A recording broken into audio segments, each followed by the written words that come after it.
Buena tarde. Aquí estamos de nuevo y vamos a empezar ya, porque en principio hay gente que tenían que estar aquí, están en camino. Bueno, esto es lo que pasa. Y vamos a empezar, porque si no se nos hace un poco largo después el asunto. Os vamos a explicar el misterio del universo en palabras, a ver si conseguimos por fin salir de la crisis. Y cómo que no vamos a salir, hombre, por supuesto, ¿no? Con las caras que tenéis aquí, algunas conocidas de vidas atrás. Tantos años han pasado. Entonces, la cuestión está en que va a empezar aquí Agustín Paniker, como sabéis, editor de Kairos.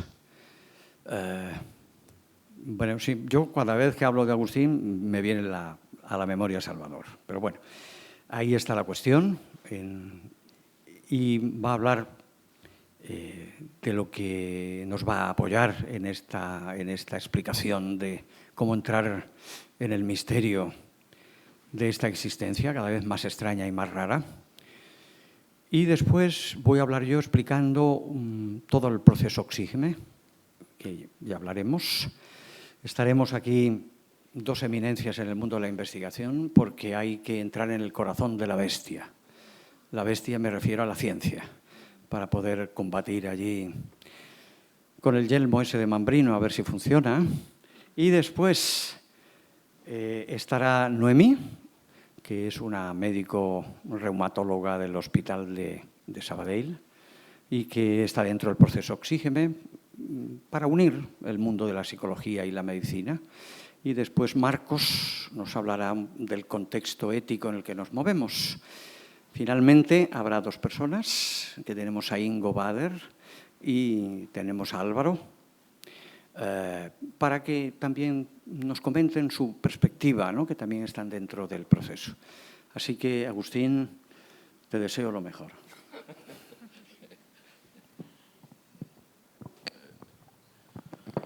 Muchas gracias, Manuel. Bueno, muy buenas tardes, molt bona tarda a tothom. Bueno, no m'ha quedat molt clar, no m'ha quedado muy claro de qué voy a hablar. Eso es muy importante. Pero yo sí me he preparado aquí, según lo que se anunciaba en la charla, que creo que és cap a una psicologia del segle XXI, no? Una integració entre la psicologia clínica, la meditació mindfulness i les medicines tradicionals indígenes. Bé, jo parlaré del mindfulness meditació, que és el que conec una mica. Ara haig de dir, bueno, voy a hablar en castellano, ¿no? Bueno, da igual. Estamos grabando para el mundo. Para el mundo. Entonces vamos a cambiar el chip al castellano. Yo tengo que decir que yo no soy ningún experto en estas temáticas. Aquí hay mucha gente más cualificada.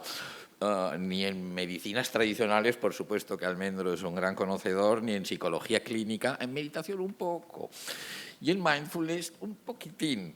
Entonces, bueno, ¿y entonces usted qué hace aquí con el micro, no? Digo, bueno, lo que yo sí tengo es casi 40 años de experiencia de publicar libros en psicología, en espiritualidad, en meditación, en chamanismos, en las tradiciones de Oriente, en psicología humanista, transpersonal, o sea que tengo un buen bagaje literario a mis espaldas y además tengo gran amistad con Manuel, gran proximidad y con Manuel y con el proyecto Oxígeme en el cual está metido. Por lo tanto, yo me voy a centrar en el mindfulness, que es un tema que ahora está muy de moda, que muchos habéis oído hablar seguramente, que es muy popular y es el que yo estoy más familiarizado.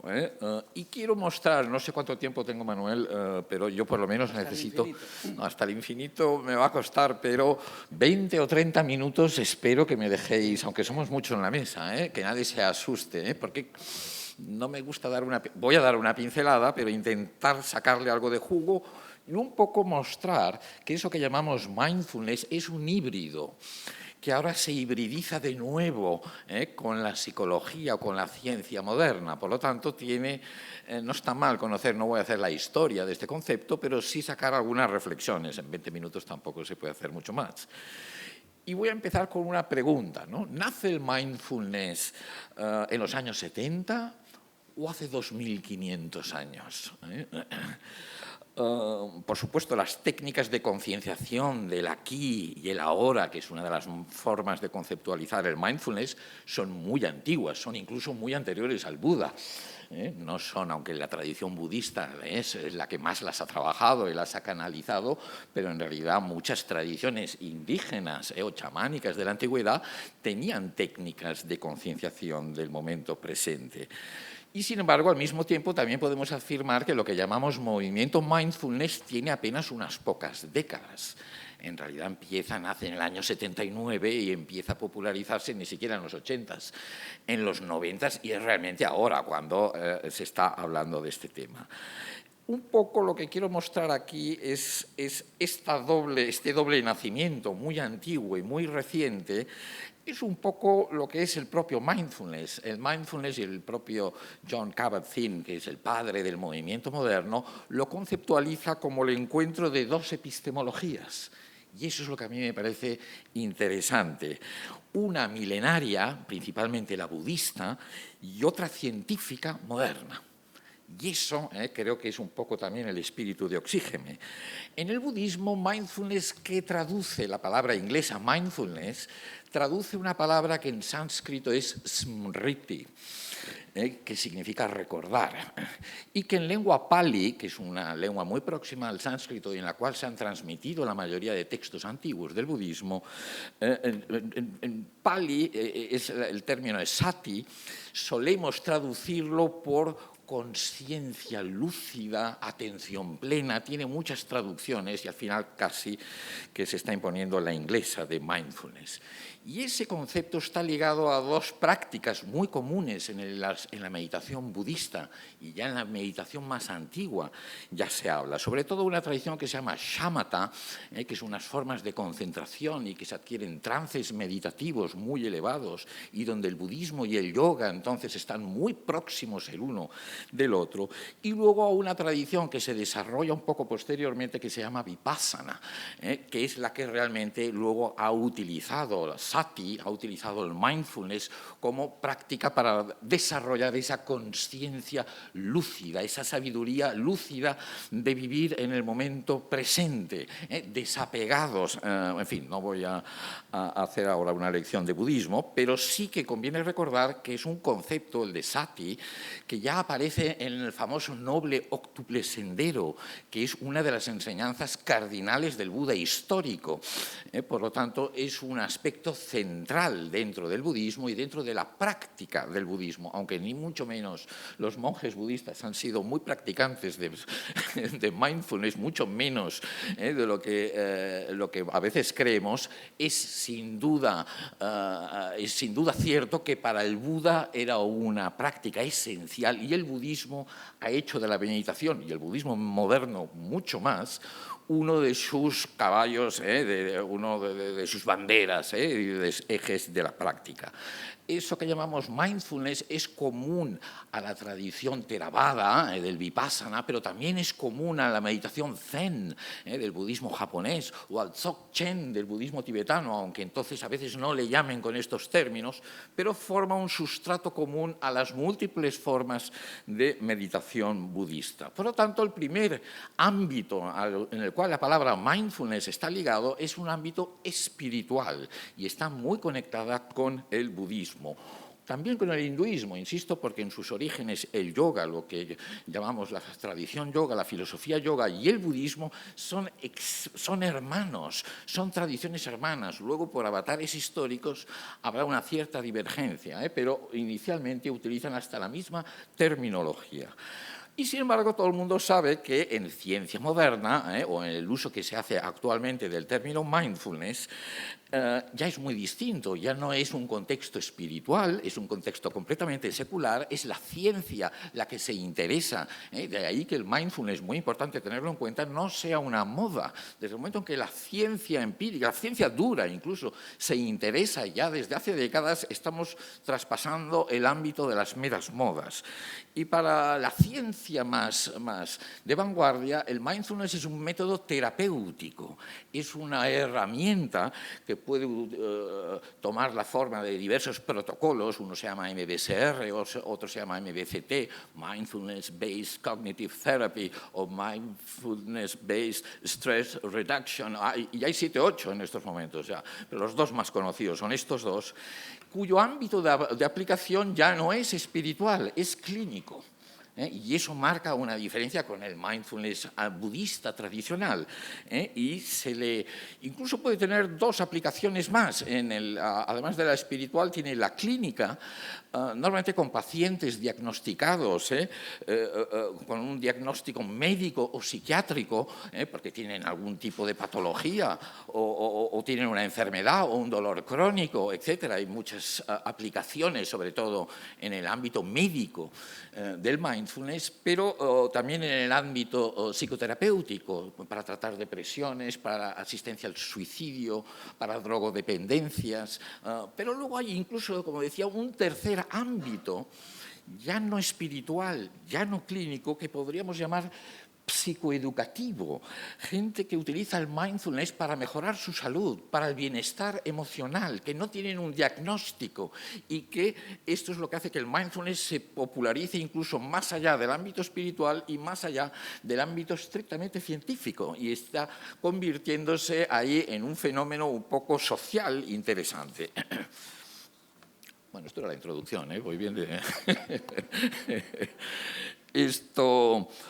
yo ahora voy a hacer un poco la autocrítica que hacen muchos de los autores budistas a todo lo que está sucediendo con este movimiento, porque cuando las cosas tienen este auge como está teniendo este movimiento, inevitablemente surgen formas un poco extrañas y surgen las críticas o autocríticas. Y muchos autores budistas, sobre todo, que conocen el ámbito espiritual en el cual el mindfulness ha ido cultivando por tantos siglos o durante tantos siglos, nos previenen un poco de los peligros que hay de sacar esa práctica que para ellos es sati, o smriti, o vipassana, o dzogchen, o meditación zazen, como queramos llamarla, previenen del peligro de sacarlo de ese contexto soteriológico, liberador, emancipador, espiritual, el que es el tradicional, y entonces convertir el mindfulness en una mera técnica, en una mera herramienta, una comodidad para la sociedad de consumo,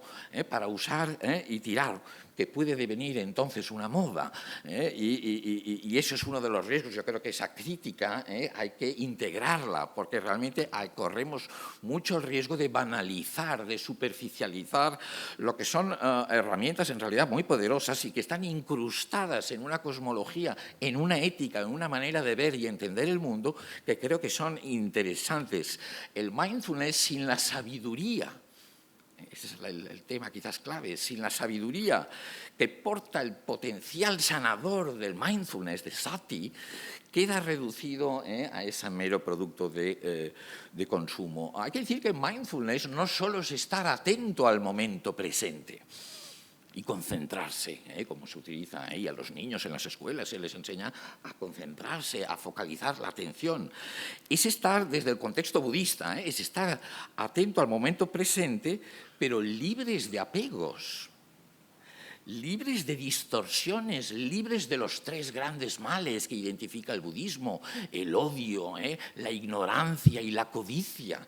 Por lo tanto, tiene para el contexto budista, está ligado a una ética, a una serie de valores, a una manera de entender lo que es la sabiduría y no como una mera herramienta. Está ligado a motivaciones altruistas, a estar desapegados de los frutos de la acción, que es una máxima de muchas tradiciones espirituales. En realidad está ligado a algo que va a sonar un poco contradictorio, incluso con los usos que se está haciendo del mindfulness, pero es muy importante entender que el uso espiritual y tradicional en el budismo está relacionado a la trascendencia de la noción de yo.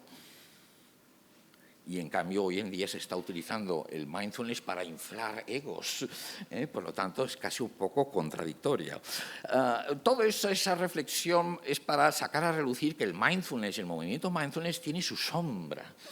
tiene sus claroscuros, esa mercantilización, esa banalización que algunos llaman Mac-mindfulness, y hay unas críticas muy interesantes que yo creo que todo el mundo que integre estas herramientas en cualquier ámbito, que las aplique, sea espiritual, sea clínico o sea psicoeducativo, debiera tener presente estas ideas. Al instrumentalizar de este modo la meditación se pierde el misterio, se pierde un poco la magia que puede tener todo el mundo en el cual el meditador está inserto.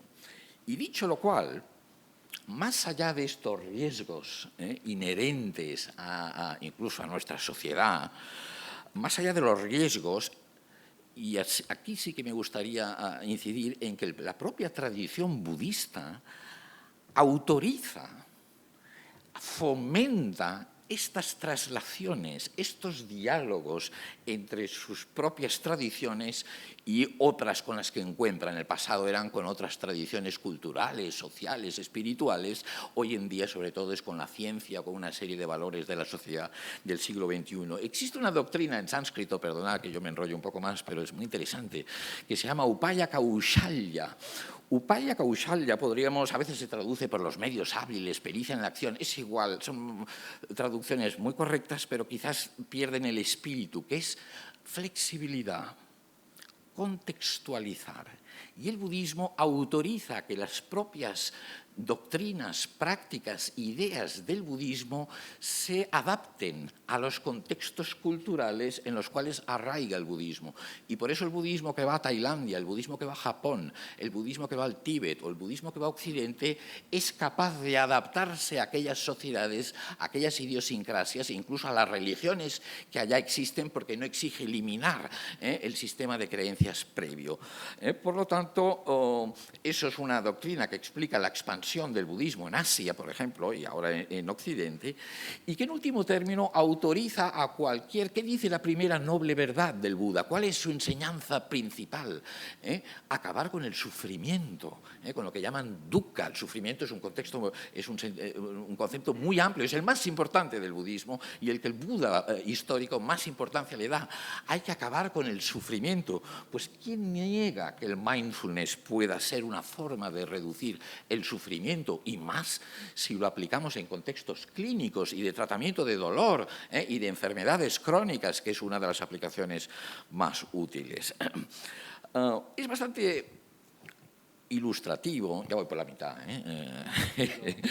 es bastante ilustrativo que el padre, bueno, llamémosle el padre por ponerle un nombre así, una imagen gráfica, el padre del movimiento Mindfulness, Jon Kabat-Zinn, él es un médico, o también biólogo, no estoy muy seguro, médico, es un científico ahora ya retirado, de la Universidad de Massachusetts. Por lo tanto, es una persona con una formación científica, empiricista, académica, rigurosa, pero al mismo tiempo él era ya en los años 60 un practicante de meditación budista, sobre todo de la meditación zen. Él conocía muy bien a sus maestros, eran Philippe Kapleau, que era un gran maestro del zen, y Seung Chan, el maestro coreano, sí. Bueno, es Seung Chan, es el mismo. Por tanto, él conocía bien la tradición meditativa budista. Él forma parte, y en aquella época, de esos diálogos que se establecían entre las tradiciones contemplativas y la ciencia moderna. Diálogos que también encontramos en lo que llamamos psicología, en Erich Fromm, en la Gestalt, por supuesto en Abraham Maslow, en la psicología transpersonal. No deja de ser el caldo de cultivo de muchos de estos encuentros, de estos diálogos. Kabat-Zinn se familiariza en un centro en Massachusetts, en el Insights Meditation, donde estaban Jack Kornfield y Joseph Goldstein. Ahí se familiariza con la meditación vipassana y es allí, en el año 79, en unas sesiones, en un retiro de vipassana, donde se practica sati, es la esencia, mindfulness, donde tiene el flash, el eureka, de crear un protocolo de 8 semanas, que luego se llamará MBSR, para llevar en último término el vipassana, porque estamos hablando de esto, a aquellos pacientes que el sistema médico daba ya por perdidos, y son con los únicos a quienes le dejan trabajar, con quienes le deja trabajar. Aquellos muchos enfermos terminales de cáncer, de SIDA, de una serie de enfermedades, bueno, pues pruebe usted lo que quiera. Y ahí desarrolla su protocolo de 8 semanas, que es el fundamental, el MBSR, el Mindfulness Based Reduction, el sistema para la reducción del estrés basado en el mindfulness. Él no lo llama meditación, como podría haber hecho, ni le llama sati, ni siquiera le llama el dharma budista.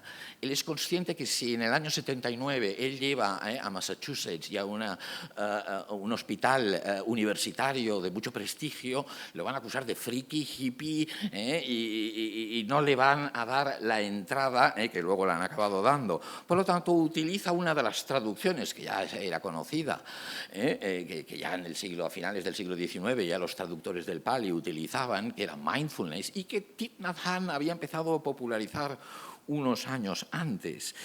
De alguna manera, su estrategia fue desmarcar el mindfulness de todos aquellos movimientos espirituales, lo que luego se llamaría New Age, porque era una manera de que no fuese tildado de iluminado, friki. Y digamos que la academia, el establishment científico, no habría aceptado algo así. Sin embargo, su objetivo no deja de ser el mismo, el cese del sufrimiento, y en concreto del sufrimiento de las personas que padecían enfermedades crónicas. El resultado, yo no voy a hablar ahora de todos esos estudios que desde el año 79 hasta ahora llenaríamos así de literatura, de estudios científicos que se han dedicado a la cuestión. El resultado es que acabó llevando la meditación y el yoga, porque también forma parte de su protocolo, a personas que jamás habrían ido a un centro de meditación. Hay personas que jamás se les habría pasado por la cabeza acudir a un retiro espiritual. De alguna manera está haciendo un movimiento muy propio de la espiritualidad del siglo XXI, el proceso de secularización de muchas de las tradiciones espirituales y adaptarla al universalismo científico, al universalismo del sistema empírico científico. Y en parte lo consigue gracias a haberlo despojado del bagaje ritual, cultural, religioso, tradicional y quedarse un poco con la esencia del mindfulness. Lo interesante de este movimiento, y no sé cómo voy de tiempo porque yo me estreso, debería hacer un poco más de mindfulness. No, voy bien, ya veo que llevo 15 minutos, tampoco estaba. Lo interesante, y es ahí en el fondo es donde quiero ir a parar, es que la tradición vipassana que aprende Kabat-Zinn con Goldstein y Cornfield en Massachusetts ya era una cosa híbrida. Ya era algo que tenía 2.500 años de historia. No hay que imaginarse que el budismo, ¡pam!, salta del Buda al siglo XX o al siglo XXI sin ninguna modificación. El vipassana que aprenden todos los occidentales que van en los años 60 y 70 y luego a Tailandia, a Sri Lanka, a Birmania, es un movimiento ya iniciado, sobre todo hay muchos, es todo un linaje, pero hay una figura muy importante que es Mahasi Sayadaw, un monje birmano que ya a principios del siglo XX, siguiendo a su maestro, seculariza la meditación tradicional budista, la saca del monasterio y la lleva a la laicidad. Y eso es un movimiento extraordinariamente revolucionario en el budismo, donde se tenía la meditación como algo estrictamente monástico y mucho más ritual que no meditativo, tal como lo entendemos hoy en día. Por lo tanto, él los saca del monasterio y establecen centros de meditación, centros donde la gente laica va a practicar la meditación. Hay algunos de sus discípulos en Tailandia, en Birmania, en India, Ajahn Chah, Goenka, Dhiravamsa, que aprenderán de este linaje birmano, que ya es un movimiento muy moderno, es el movimiento donde ya se ha trascendido los patrones monásticos tradicionales, donde se prescinden de los aspectos religiosos y rituales y se quedan con la esencia estrictamente meditativa. Por tanto, dicho brevemente, la tradición ascética del bosque, que es así como se llama, la cual aprenden tantos occidentales como Cornfield, como Goldstein, con Nyanaponika, Rosenberg, el propio Kabat-Zinn, aunque sea directo o indirectamente, ya es un desarrollo que ya es híbrido, y donde se ha desechado una parte de la meditación, lo que llaman shamatha, que son una serie de estados, una serie de trances meditativos muy elevados, y donde se han centrado básicamente en la parte de vipassana, que es el constituyente del séptimo parte del óctuple noble sendero. Perdón para los que no conozcáis el budismo, pero hay que decir que es una pata importante de lo que el Buda enseñó. Y ya va acabando ya con el MBSR, por lo tanto, lo que aprende Kabat-Zinn y lleva ya es algo que tiene toda una historia que ha salido de los monasterios mucho antes de que llegase a Occidente. No es Estados Unidos que ha secularizado el budismo, ya tiene una larga historia de décadas en Birmania, en Tailandia y en distintos países que ya apuntan en esa dirección. Con el MBSR y el MBCT, que es el otro protocolo más conocido, aunque ahora ya hay 6 o 7, por primera vez la meditación es aceptada como herramienta terapéutica por una ciencia dura, la medicina, y es integrada de alguna manera, y hoy en día, insisto, los estudios científicos confirman que la práctica continuada del mindfulness en pacientes pues puede mejorar su calidad de vida, por supuesto, pero el efecto relajación, la reducción de estrés, el sobrellevar el dolor, el sosiego a nivel celular, o sea, tienen la neuroplasticidad. Yo hay cosas que ya no entiendo, entramos en la epigenética, en el impacto que tiene todo eso en nuestro propio cerebro. El cerebro se sigue moldeando, se sigue transformando. Es mentira aquello que decían, lo que no aprendas a partir de lo que no has aprendido, a partir de los 20 años vamos perdiendo neuronas y ya perdemos la capacidad de aprender. Mentira, como esto se decía, no sé muy bien por qué. Siempre el cerebro se va adaptando y lo que aprende y la cultura, en último término, lo sigue modificando y alterando. De alguna manera, tras la legitimación científica, pues han salido todas estas aplicaciones diversas del mindfulness en medicina sobre todo, pero muy interesante en psicoterapia, con el MBCT y el tratamiento para la depresión, hoy en día para los suicidios, he dicho drogodependencias, para el parenting, ¿cómo se llama esto? Mujeres embarazadas y la lactancia, en fin, para la educación. La educación hoy en día, la aplicación del mindfulness, yo aquí ya hablo como editor, el libro que más vendemos de mindfulness, hago un minuto para los comerciales, el libro que más vendemos es la aplicación del mindfulness en las escuelas, para los niños. Hay una demanda por parte de los padres, de las madres, de los educadores, de más sosiego, de más calma, de saber concentrarse, de no estar tan dispersos, etc. Por lo tanto, alejado este diálogo, ¿no?, de la visión cosmológica tradicional, de aquella aplicación espiritual que tenía el budismo, en último término está sucediendo que, de una manera, si se quiere, indirecta, pero muchas más personas están interesándose por la espiritualidad. Kabat-Zinn define al mindfulness muchas veces como meditación vipassana con actitud zen. Es una buena manera de definirlo. De alguna manera tiene el potencial, y eso es lo más importante que creo que de lo que voy a decir, o de lo que llevo diciendo desde hace casi media hora, tiene el potencial de humanizar la psicología, la medicina, las ciencias, porque tiene la capacidad de incrustar toda una serie de valores, toda una serie de maneras de entender el mundo, toda una sabiduría que de alguna manera no deja de circular, por mucho que hayan algunos que les tenga un poco de alergia cuando oyen algo de budismo o algo al respecto. Esas son las terapias de tercera generación, ya no centradas en arreglar, ¿no? en reducir los síntomas, y que conciben el yo más como algo más contextual, es una sofisticación, y en este sentido se integra perfectamente el mindfulness y todo esto. Representa un híbrido, un fruto de estas epistemologías, de estos diálogos entre ciencia y espiritualidad, y con eso ya acabo.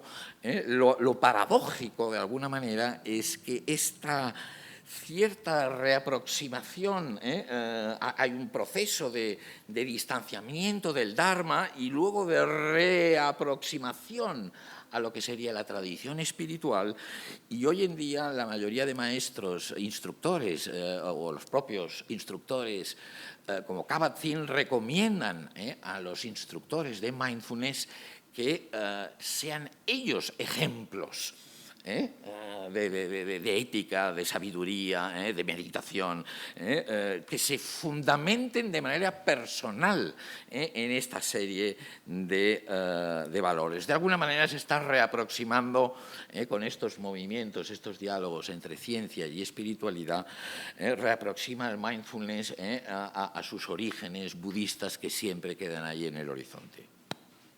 Muchas gracias.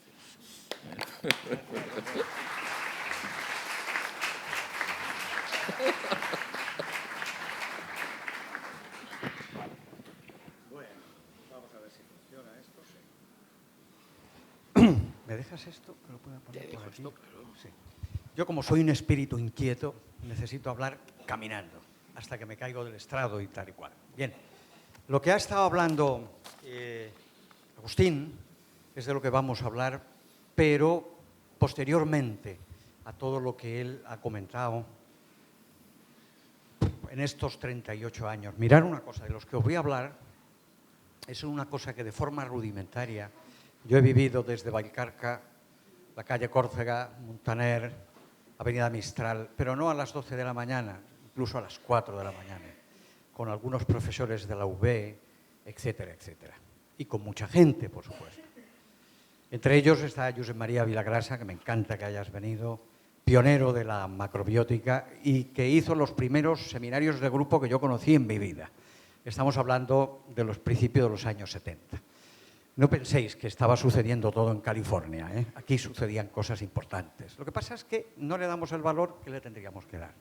Y voy a hablar bastante sobre eso. Bien, estamos hablando de nuevo de una síntesis. Entender la ciencia como una ciencia humana. Nosotros hablamos de la buena ciencia, no de la ciencia al servicio del poder o de la economía, sino al servicio de la humanidad. Y hay que las cosas que vamos investigando las tenemos que colocar de una manera que sean aceptadas empíricamente. Y vamos hacia eso. No sé si, Noemí, le puedes dar al siguiente. Claro, estamos hablando de 38 años de todo este mundo de práctica clínica. Estamos hablando del Zen y las medicinas tradicionales indígenas. Son dos escuelas muy diferentes aparentemente. Del Zen, mediados de los años 70, quizás un poco antes, bajando Ramblas, una noche de febrero, donde no había nadie, llovía, frío. En la parte izquierda, en uno de los kioscos, vi la cubierta de un libro.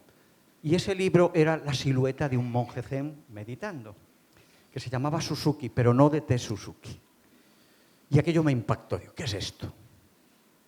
Lo que servía era la portada, compré el libro, dentro no había tanto, pero aquello me impactó y me metí de lleno en el mundo del zen, en el Carré Moncada, que tenía dos cosas importantes. Una, entrar en la meditación profunda en la línea Taishen de Shimaru, y abajo el champañet. Quiero decir, que bajabas a tierra, quisieras o no quisieras. Con lo cual, a mí nos venía perfectamente. Bien, os voy a dar a conocer el proceso Oxígeme así, Pero claro, no solamente el mundo del Zen. Aquí está Fernando Pardo.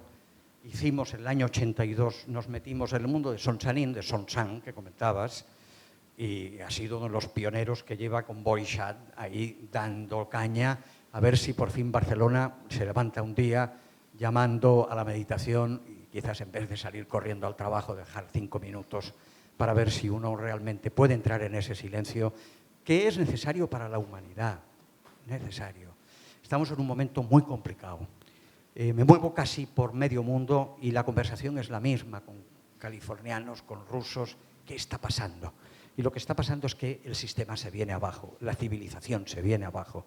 Y la gran salida va a ser el conocimiento tan profundo de que ese reino de los cielos está dentro de nosotros y hay que ir a buscarlos. Demasiada programación hay hacia el mundo exterior, nos estamos volviendo locos.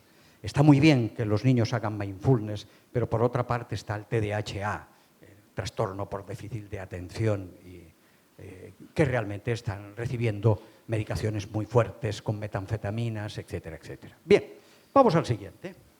Entonces, ¿cuál es la gran enseñanza que Agustín ha estado transmitiendo? De que hay que experienciar en primera persona. Si tú no vives en primera persona lo que es meditar, si tú no vives en primera persona lo que es entrar en el silencio interior, no vamos a ninguna parte.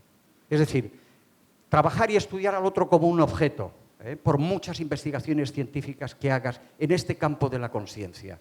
Si el científico, el investigador o el que queráis no experimenta dentro de sí, no sirve para nada. Estás colocando a la otra persona en un objeto. ¿Para diseccionarlo? ¿Para qué? ¿Para colocarlo como unas especies de herbarios o mariposas de flores secas en tu despacho? No sirve para nada. Luego, lo que está traduciendo en este caso Jon Kabat-Zinn, y que es muy importante, y yo lo he defendido en artículos internacionales, es una forma más del Dharma. El Dharma no tiene fronteras. Yo el Dharma lo tradujo como el dar más, ¿vale? Es decir, dar más. Y se puede dar más quitando a veces los elitismos. Estamos en un momento que los elitismos religiosos, espirituales, el encerrarse en un sitio y llegar a la iluminación solo, no sé, el nirvana solo es muy aburrido y muy frío. Si no lo compartes, ¿a dónde vas? Entonces, ¿a dónde nos vamos a ir? Cuidado con esto. Aquí hemos descubierto varias cosas. Y lo digo aquí abajo. La disolución y la resolución de la carga negativa del pasado produce un proceso de vaciado en la memoria. ¿Sabéis qué? Lo que hemos descubierto a través de las tradiciones, 38 años pateando el Amazonas, pateando el sur de México, estando en los centros de meditación que os he comentado, que tenemos que matar a la memoria. No hay manera de llegar al ser si no nos vaciamos de memoria. Porque la carga negativa de la memoria nos produce una imposibilidad de poder ver el espejo con absoluta vacuidad. Si algo es el vacío, the emptiness, ¿no?, que están hablando la meditación, es cuando eres capaz de liberarte de la memoria. Y le damos al siguiente. ¿Por qué? Porque yo me encuentro en la experiencia clínica de la gente que es que estoy repitiendo la vida de mis padres. En ese momento, cuando yo escucho todo esto, toda esta programación familiar de apellidos y demás, entro en conexión con Francisco Varela y con el premio Nobel Ilya Prigogine y con todas las teorías del caos. Y me doy cuenta de que lo que propone las teorías del caos es llegar a comprender cómo funciona el desorden. Y podemos entender el desorden a través de los procesos disipativos y procesos enactivos. Esto es ciencia, es un poquito complicado, pero sí os quiero decir una cosa, porque después va a venir. Los procesos enactivos son aquellos que son capaces de hacer emerger un mundo nuevo entre el individuo y el contexto, entre el individuo y lo que le rodea al individuo. Pero cuidado, vivimos en un contexto que por una parte está la Tierra, pero por otra parte está el cosmos. Es una de las cosas muy curiosas que me enseñaron los indígenas cuando perdidos en un lugar del Amazonas, que yo me veía allí desde el cosmos, pues nada, en una choza de palma, en medio de la nada, entrando en unas vivencias cósmicas con lo insondable que no tienen cavidad en nuestro mundo, no la tienen. Bien, entonces me encuentro con la experiencia clínica, me encuentro con la buena ciencia y los procesos enactivos del premio Nobel Ilya Prigogine. Los procesos enactivos son de Varela y los procesos disipativos de Ilia Prigogine, y yo me veía venir del Amazonas, del no se sabe dónde, a encontrarme en la Universidad de Bruselas. Y yo veía y bebía de que ambas cosas tenían conexión, se podían conectar. No podemos desconectar los mundos.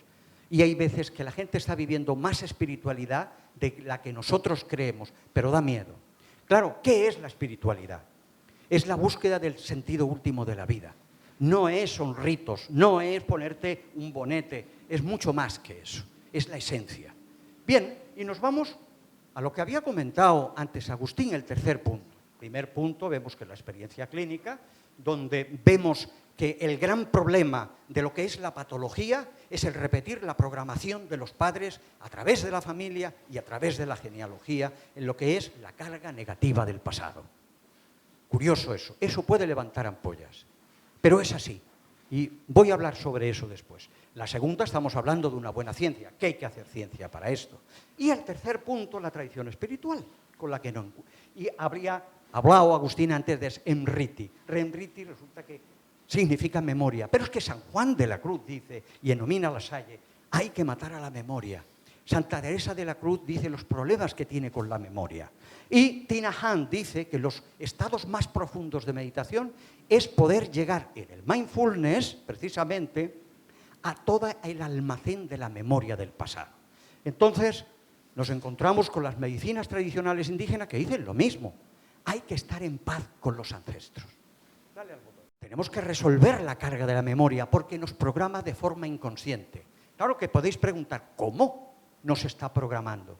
Porque es muy difícil de ver con aquello con lo que vemos. Es muy difícil de quitarse los apellidos detrás, sobre todo la carga negativa de los apellidos. Es que los apellidos son generaciones, porque es de forma inconsciente. ¿Cómo vamos a poder liberarnos de eso? Entonces, ¿qué sucede?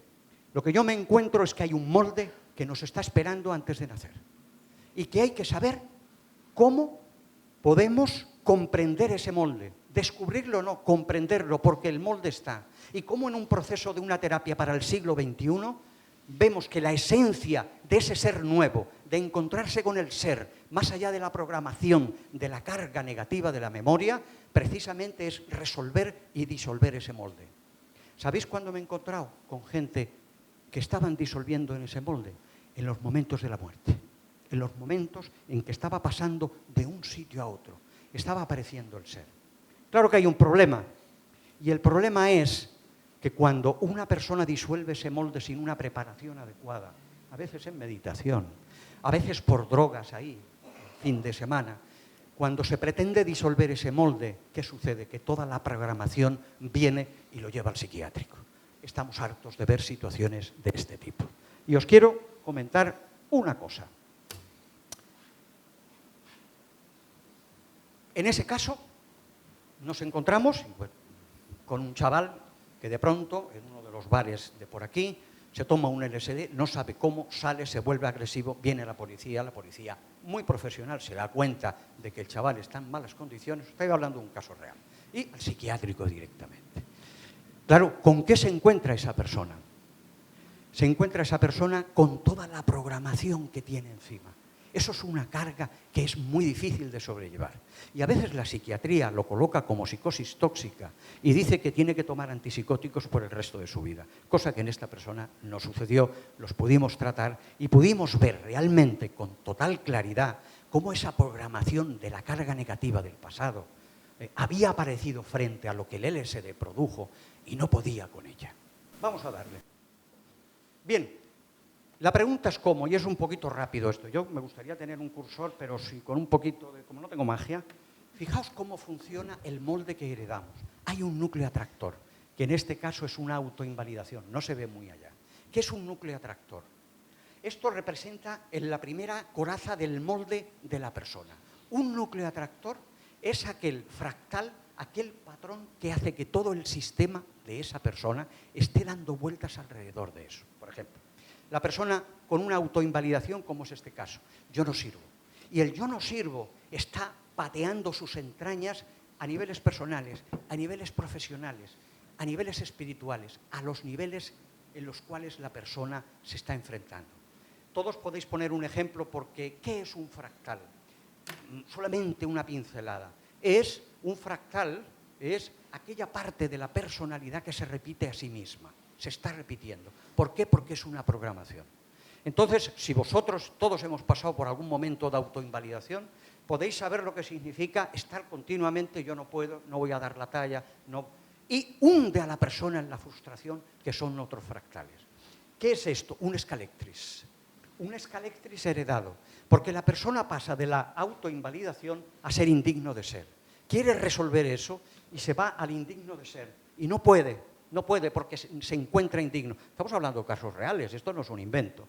De indigno pasa de miedo a la muerte y la persona se incrusta en ese miedo tan terrible. De ahí pasa a la aprensión y después vuelve al núcleo atractor, que es autoinvalidación. ¿Por qué es un escalectris? Porque la persona está dando vueltas continuamente a través de lo que es una ruta disipativa. Os voy a dar unas pinceladitas, nada más, perdona, no quiero tampoco cargaros, porque no es este momento para explicar cómo funciona el misterio de la vida. Y esto forma parte del misterio de la vida, lo siento, pero lo tengo que decir así. Y este tipo de proceso terapéutico, ya llevamos 38 años, han pasado más de 1000 personas por estos procesos, estamos hartos de trabajar y realmente vemos aquí con algunos de los representantes que si esto no funcionara, nosotros no estaríamos aquí. Entonces, esto es un escalestri con el cual nacemos y estamos dando vueltas a través del núcleo atractor en 3 de los personajes que este paciente ha dicho, que es el histérico, se ve fatal, el mediocre pasivo y el anulado. Es decir, son programaciones que ha heredado. Cuando se resuelven y se disuelven esas programaciones, en esos momentos la persona puede entrar en un segundo ciclo. Estamos hablando de un primer ciclo. ¿Qué estamos diciendo? La persona tiene que limpiar la casa primero. Tú no puedes entrar en una experiencia de segundo ciclo, de meditaciones profundas, de tomar determinadas sustancias, si primero no limpias la casa. Salí sin ser notada, estando ya mi casa sosegada, dice San Juan de la Cruz. Evidentemente, este proceso, que es el más duro, es el que estamos olvidando, porque tenemos una cultura McDonald's. Queremos ir y pagar, deme usted 1 kilo de iluminación, deme usted 1 kilo de ayahuasca. No funciona. Y lo que funcionan son los psiquiátricos, las depresiones y los estados tan terribles que están sucediendo. Vamos al siguiente punto. Aquí tenéis una ruta que simplemente os quiero decir, me llamó mucho la atención, porque no es el núcleo atractor que está en el centro. Esto es una persona con un cáncer y después de trabajar, él comentó, la frustración, el patrón de la frustración, este es el origen de mi cáncer. Y ahí estuvimos trabajando el cáncer. Vamos a la siguiente. Bien, esto es muy complejo, pero sí para daros un poco la tabarra, mirar que hay un punto que es sensibilidad, inestabilidad, bifurcación. Me detendré en eso. Pero todos los procesos que nosotros como humanos seguimos pasan por aquí, son vórtices de nuestra forma de ser. Y mirar que pasa por ser irreversible. ¿Qué quiere decir irreversible? Tu vida es irreversible, ya no puedes volver para atrás. Pagas un coste por eso, pagas factura por los sucesos de tu vida y al final, si haces un buen trabajo, llegas a la coherencia. Pero bien, nos vamos al siguiente, porque es donde yo quiero detenerme un poco. ¿Qué significa sensibilidad? Ustedes están aquí escuchándome porque son sensibles. Yo estoy transmitiendo o trato de transmitir. Ustedes reciben porque son sensibles. Son sistemas sensibles. ¿Qué significa sensibilidad? La cualidad más importante del ser humano, que es ser capaz de recibir impresiones. ¿Pero impresiones de dónde? Estamos continuamente siendo atravesados por partículas cósmicas. Estamos continuamente siendo atravesados por partículas telúricas. Es algo interesante. Estamos siempre atravesados, yo por vuestras miradas, vosotros por mis palabras. Estamos en una continua interconexión, no hay fronteras. Entonces, ¿cuál es la sensibilidad? De que si queremos resolver una nueva psicoterapia, queremos llegar a una nueva curación en el siglo XXI para lo que nos avecina, que ya está aquí, tenemos que partir de que no podemos matar al mensajero. Cuando tú tienes un malestar o un síntoma, no podemos taparlo. ¿Qué quiere decir eso? Que hablamos de la positivación de lo patológico. ¿Qué significa esa sensibilidad? Que es problemática. ¿Qué pasa con una caña de río? Una caña de río, para poder crecer llega a un nudo. Pero para poder seguir al siguiente fractal, resulta que pasa por un nudo. ¿Qué quiere decir? que en el problema está la solución, que el obstáculo es la palanca, que las tretas de la vida es ponerte frente a problemas, porque en el problema, si lo trabajas correctamente, vas a tener la solución. Si tapas el problema, si le das una pastilla, si reprimes lo que está sucediendo, estás perdiendo la oportunidad de la vida. La gran oportunidad, y lo que dice el caos, las leyes del caos, es la forma en cómo la naturaleza despliega todo su proceso evolutivo. ¿Y qué dicen los indígenas? Tú quieres llegar al supramundo, has de pasar por el inframundo. ¿Qué dice el budismo? Has de saber manejarte con los demonios para poder llegar realmente al proceso de la iluminación. Entonces, nosotros tenemos un punto muy importante, que es la positivación de lo patológico. Lo patológico no es malo. Lo que es malo es no saber entender que después de la sombra viene la luz. Vamos hacia adelante. Aquí tenéis un caso de sensibilidad de un paciente.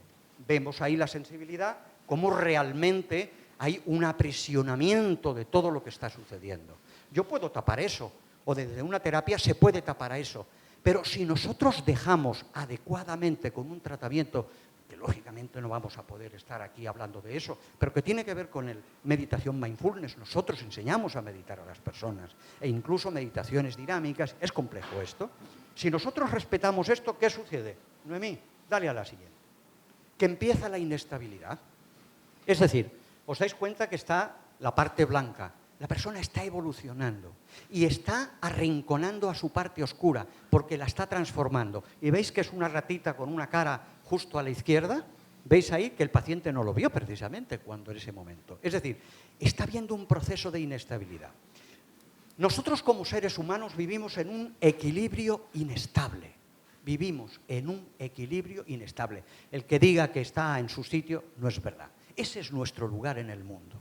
Si nosotros somos capaces de respetar ese equilibrio inestable para poder llegar a regiones los más alejadas del equilibrio, tenemos que ser capaces de comprender cómo funcionan las leyes de la vida. Y las leyes de la vida, después de esa insensibilidad, lo que te está diciendo, tienes que saber transformar tu sombra a través de la inestabilidad.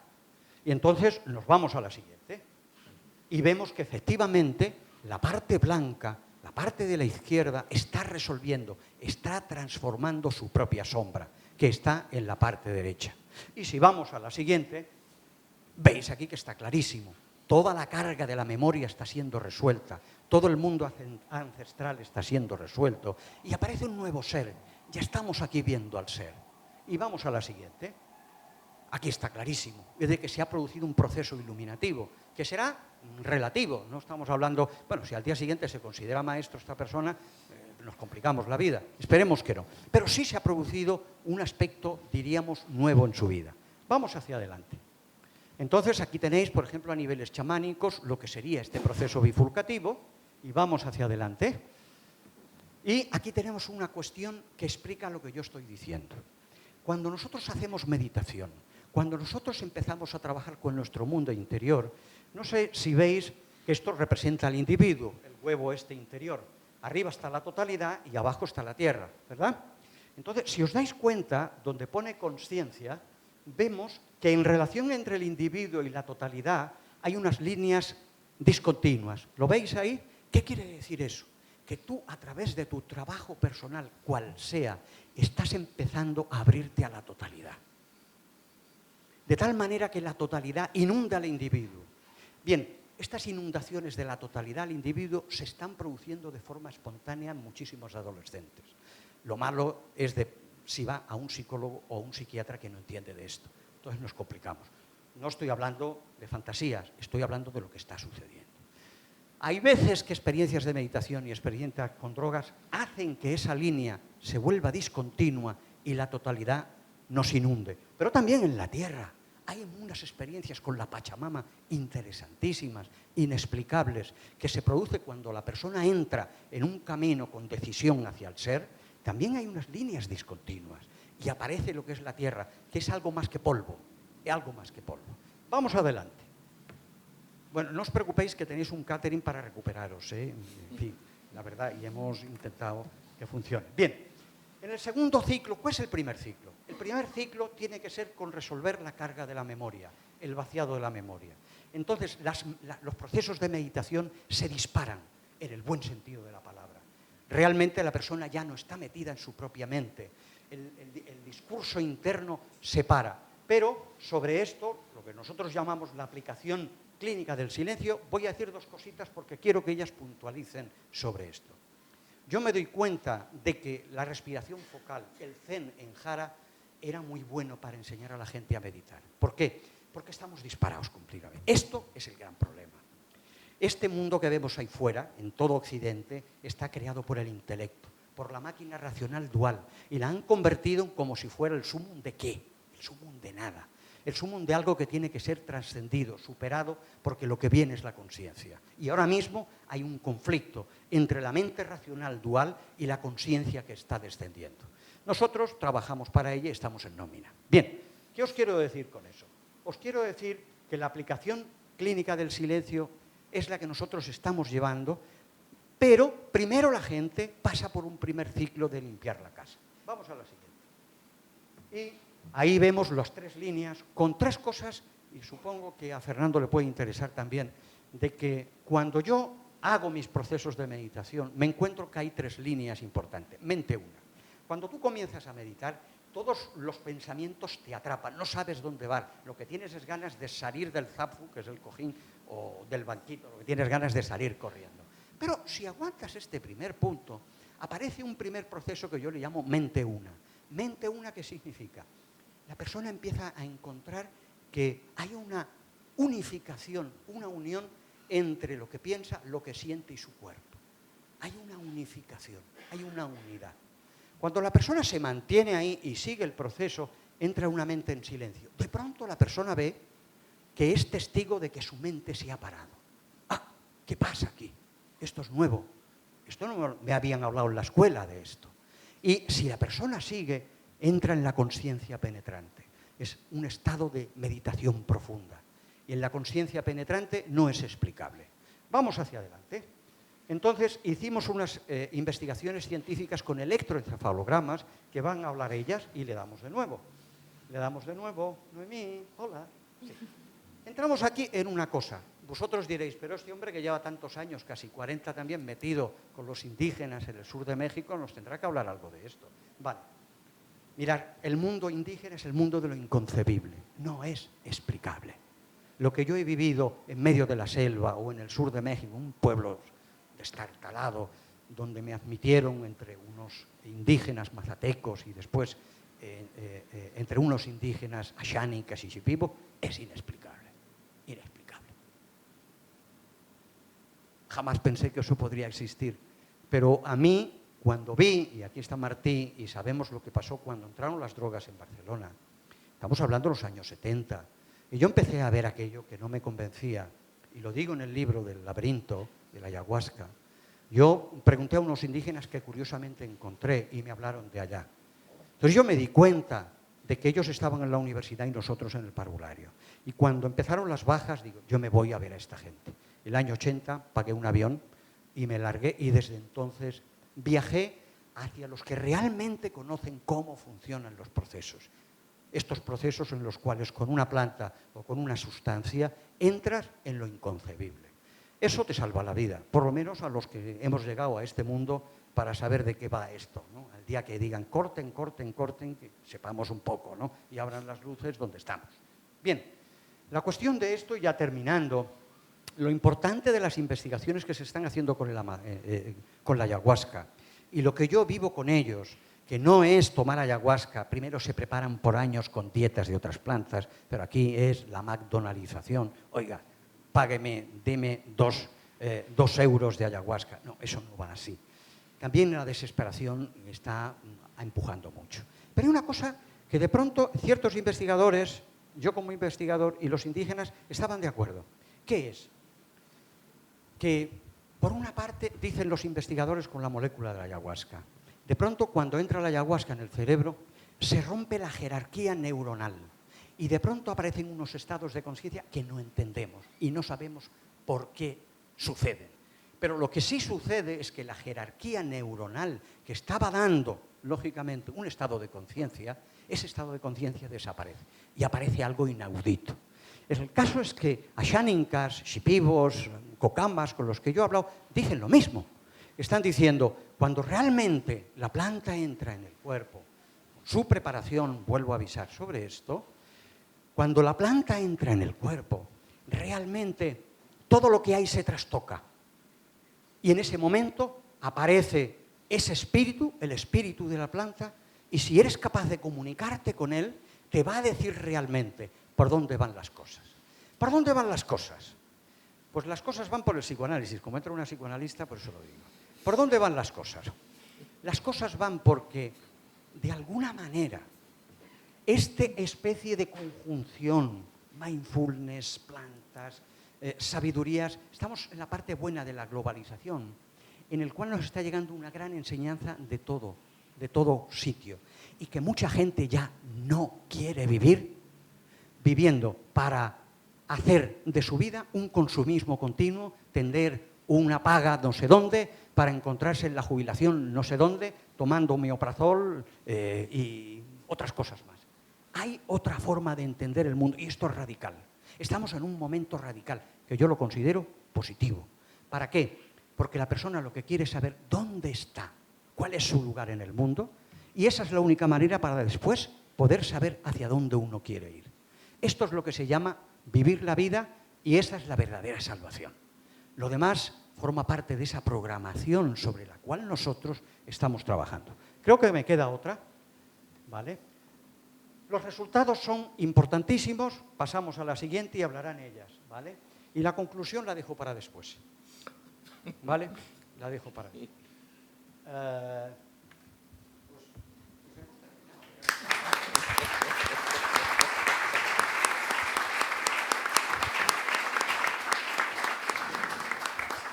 Doy paso a dos ingenieras de la psicología, es decir, Elena, que es doctora en psicología, doctora en ingeniería, ella trabajando en la universidad con un proyecto de investigación, y vamos a ver qué nos dice.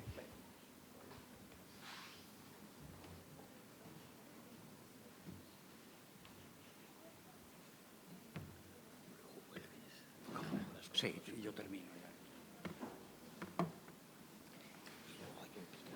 Sí. Un buen pica pica.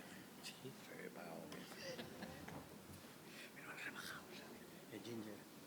¿El ginger? El ginger es un amigo de unos 17, 18 años. Mundo de las drogas, de los que quedaron vivos. Bueno, venga. Buenas tardes, gracias por la presentación y bueno, después de escuchar a Agustín y a Manuel, pues vamos Bárbara y yo a hablar de los resultados que estamos obteniendo en relación al proceso Oxígeme en investigación científica. Vamos a hacer un cambio de registro durante un rato cortito y bueno, primero decir que en todo lo que tiene que ver con la investigación en Oxígeme hablamos de lo que serían tres ejes importantes. Uno tiene que ver con lo que es la investigación, pero otro, ya estaba hablando antes Manuel, tiene que ver con que el científico, el investigador, lo ideal es que haya pasado previamente por una experiencia en relación al fenómeno que está investigando. Si no, se produce ahí una separación entre la persona que está investigando y el objeto del estudio. Entonces, vamos a dar unas breves pinceladas de las bases desde las que trabajamos en investigación en Oxígeme, que una tiene que ver con esta práctica personal acerca del objeto que uno está investigando y la otra tiene que ver con que en tu práctica clínica el propio investigador, lo ideal sería que también tuviera una práctica clínica de ver que eso efectivamente está funcionando en la persona en la que el proceso terapéutico está trabajando. Y en este sentido, el proceso que ha desarrollado Manuel es un proceso pionero porque plantea que la experiencia subjetiva, desde el punto de vista de todo lo que se mueve dentro de la persona y de evolución de la conciencia, debe ser tenida en cuenta. Estaríamos hablando de una ciencia del ser humano como un sistema abierto y complejo, y conforme se va avanzando en todo lo que es la investigación científica, nos encontramos con que lo micro y lo macro al final como que se unen, como en el bucle del infinito, ¿no? En la física cuántica, el mundo atómico, sigue unas leyes. En el mundo celular nos encontramos con otras leyes que guardan relaciones de analogía, de isomorfismo. Si ya nos movemos, lo siguiente es un mapa neuronal y lo siguiente es la Vía Láctea. Y aquí está un cerebro humano intentando hacer ciencia sobre todas estas cuestiones y sobre todo sobre cómo funciona el ser humano. Entonces, claramente nos encontramos ante una misión o un objetivo en el que es como si quisiéramos correr una maratón y estamos empezando a aprender a gatear. Entonces ahí, como decía Agustín, hay una parte interesante que tiene que ver con el respeto hacia las tradiciones que llevan miles de años estudiando el mapa y el territorio del ser humano y que poseen un conocimiento que estaría muy bien, y eso es parte de lo que nosotros trabajamos ahora, mostraremos resultados desde el respeto a estas tradiciones. Y otro punto clave tiene que ver con, igual que se investiga hacia afuera, que el investigador entre dentro de un proceso de autoinvestigación. Porque si no, y hay muchas leyes sobre eso, la propia observación modifica el objeto observado. Y obviamente la persona que está investigando tiene que tener ahí, porque hay creencias dentro del mundo científico, obviamente en cada época ha habido creencias científicas que en algunos casos se han demostrado erróneas. Entonces, si partimos de determinados puntos de vista que están ya sesgados por el investigador, pues es necesario, y ojalá fuera así, que esa especie de observación sin juicio estuviera presente dentro de toda la labor investigadora.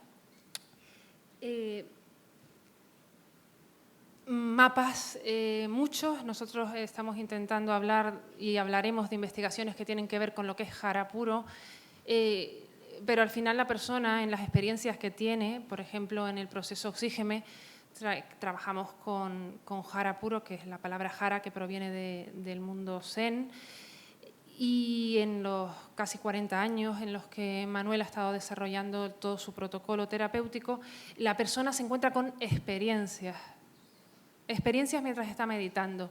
Y esas experiencias, a lo largo de muchas tradiciones, se han intentado, en cierta forma, representar antes de que se pudiera utilizar un electroencefalograma para medir lo que está pasando dentro de la cabeza o que se pudiera hacer una resonancia magnética. Y nos encontramos en todas las tradiciones, por ejemplo, con lo que en algunas de ellas se llama un mandala o un rosetón en una catedral o dibujos de la cultura shipibo-konibo. Intentos de representación. Entonces, ahora con la ciencia estamos intentando demostrar a través de resultados empíricos todo aquello que ya desde hace miles de años hablaba Manuel del conocimiento que se atesora acerca de lo insondable. Entonces, quería comenzar pues, desde esta perspectiva. Muchas veces depende de a qué autores se lee y en las revisiones bibliográficas.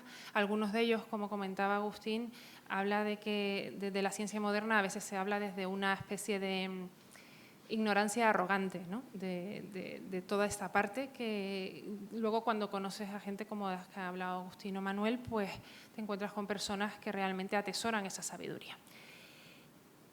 Y no me quería quedar sin mostrar algunos de los verdaderos científicos también, ¿no?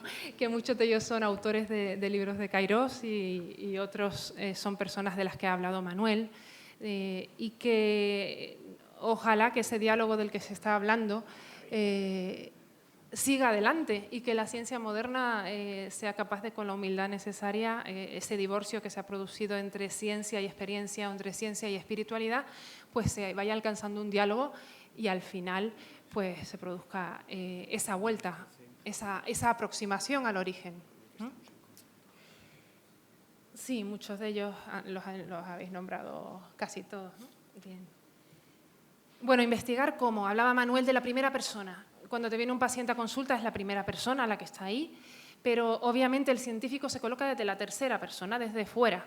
El problema es que muchas veces lo que está ocurriendo dentro no se puede someter a la prueba de la verificación. Entonces, parece que todo lo que no se puede verificar desde fuera con un aparato, con una medición, ya no sirve para la ciencia dura o ciencia moderna o métodos científicos. Y aquí es donde se está empezando a trabajar, en empezar a integrar la ciencia y la experiencia, a trabajar desde enfoques como, por ejemplo, la neurofenomenología, que es el enfoque que he utilizado yo en una de las investigaciones que hemos hecho en Oxígeme. La fenomenología, lo que te está sucediendo dentro, pues tiene unos correlatos neurológicos y existen esos correlatos neurológicos y cada vez más los avances científicos y las técnicas de neuroimagen nos están permitiendo avalar pues, que lo que sucede dentro efectivamente tiene un correlato fuera. Todo esto sobre todo porque desde que empezaron muchos científicos a darse cuenta, sobre todo analizando los cerebros de, por ejemplo, de monjes budistas que llevaban 40 años meditando y se encontraban con que los espesores corticales no correspondían con una persona 30 años más joven. ¿Aquí qué está pasando dentro del cerebro de esta persona? ¿O qué conexiones neuronales tiene? ¿O una conectividad neuronal que corresponde a una persona que no tiene esa edad, ¿no? Entonces, efectivamente, ya se puede llegar a eso. Dentro de esto, la investigación que... Voy a dar simplemente 2 o 3 datos porque sería avanzar mucho... Tendríamos mucho tiempo, pero básicamente es una tesis basada en lo que hablaba Manuel de el trabajo con jara puro, una técnica de meditación, que ha desarrollado Manuel y en la que se utiliza en el proceso, en la que se pasa por diferentes estados, mente una, mente en silencio, conciencia penetrante. Para ello, ¿qué fue lo que hicimos? Pues desarrollamos un diseño experimental y varios de los que están aquí os pusisteis el gorro de electroencefalograma, ¿sí? Unos cuantos de los que están aquí vinieron a la Universidad de Comillas en Madrid, que fue donde hicimos un estudio que tenía por objeto ver si lo que la persona dice que le pasa mientras medita, la experiencia que la persona dice que ha tenido mientras está meditando, tiene correlación o no con lo que mide el electroencefalograma. Y entonces hicimos un análisis en el que recogimos datos, un registro de electroencefalograma, hablo muy rápido, pero bueno, básicamente con medir la electricidad que se genera en el cerebro, las distintas zonas del cerebro, y hay distintas frecuencias en las que esa onda se puede... Probablemente conocéis que en el sueño hay determinadas frecuencias que se activan, en determinados estados meditativos, son otros los que se activan, pero sobre todo lo que estábamos intentando ver es si cuando la persona dice que se encontraba, por ejemplo, en mente una, o en mente en silencio, o en conciencia penetrante, en estados más profundos cambiaba lo que registraba el electroencefalograma.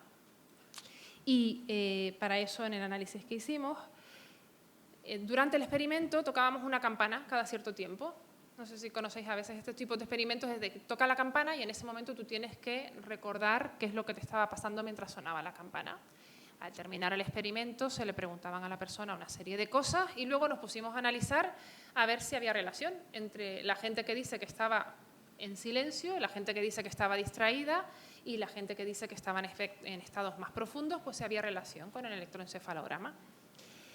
Y bien, nos encontramos sobre todo efectos en una de las bandas, en la banda gamma, es la banda de las ondas más rápidas que se está empezando a utilizar muy recientemente porque antes los aparatos no permitían medir esas frecuencias tan altas, pero sí que nos encontramos, teníamos un grupo de personas que eran expertos en meditación, gente del proceso que llevan mucho tiempo meditando, y sí que nos encontramos que estas personas que llevaban más tiempo meditando y que dijeron que se encontraban en estados de meditación más profundos cuando sonaron las campanas, lo que más destacó de los resultados que obtuvimos fue que la actividad en la banda gamma, en las ondas más rápidas, subía, mientras que la gente que estaba distraída, la gente que llevaba poco tiempo meditando, etcétera, esa actividad en la banda gamma descendía. Y ahora os explico la interpretación que tiene esto.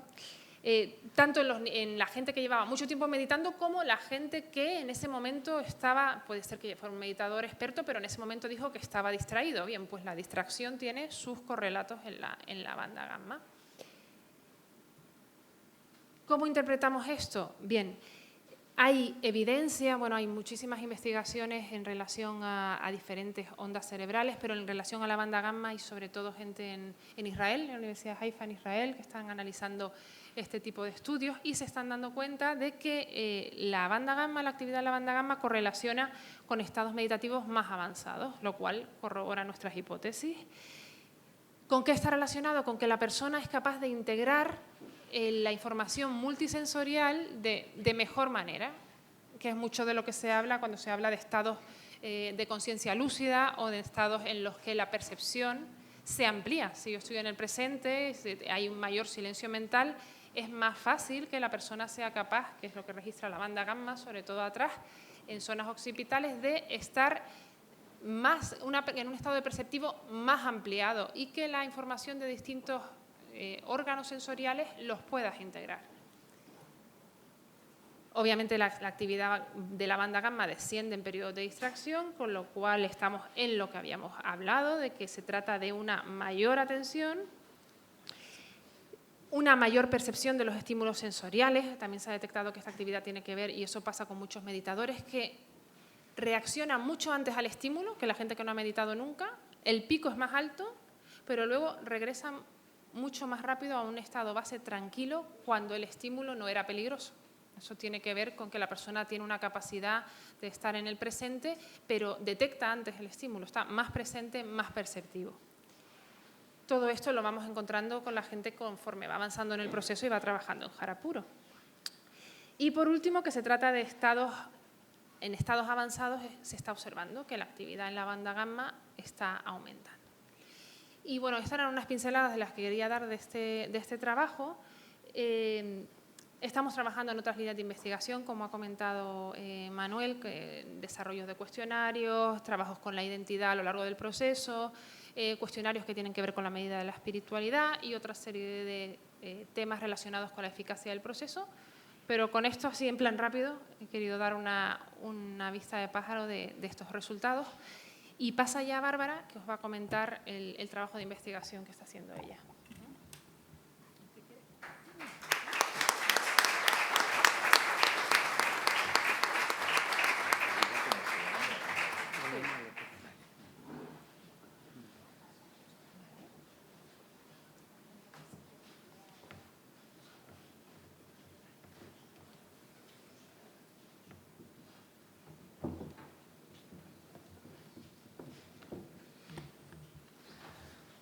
Bueno, buenas tardes a todos.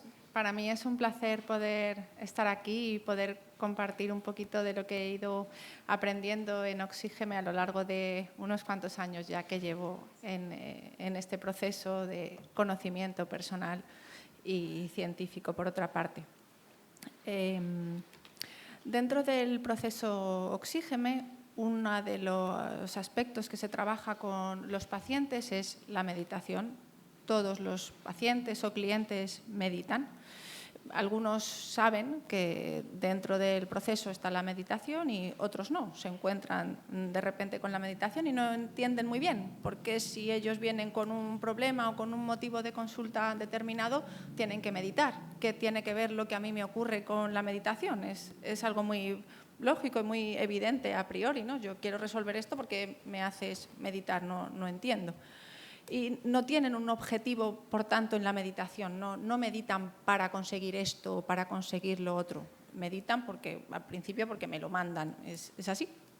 Y lo que se pretende desde la terapia es una toma de conciencia, una atención en el momento presente, como ya se ha descrito, ¿no? Todo lo que forma parte de la definición de la meditación mindfulness, estar atento en el momento presente, sin juicio, sin crítica, sin culpa, simplemente estar en el silencio, en la observación, observarme qué hago yo cuando estoy en silencio, simplemente tomar conciencia.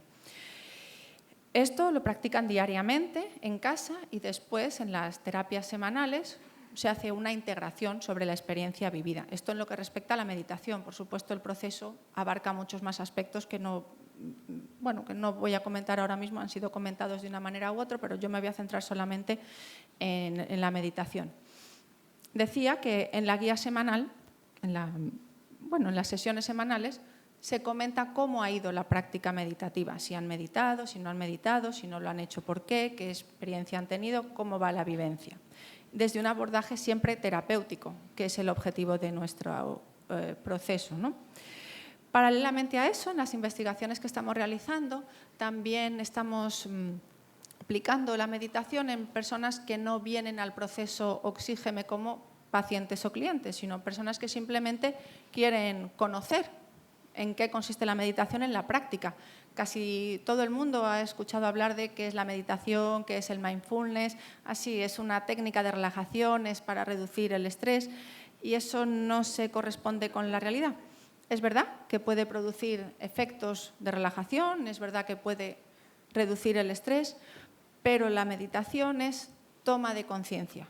Otra cosa es luego los efectos que tienen, pero normalmente las personas que no son pacientes vienen con el objetivo de yo vengo para reducir el estrés, yo vengo para relajarme, lo cual ya hay un componente de sugestión, porque ya focalizan la meditación con ese objetivo y la meditación no va por ahí.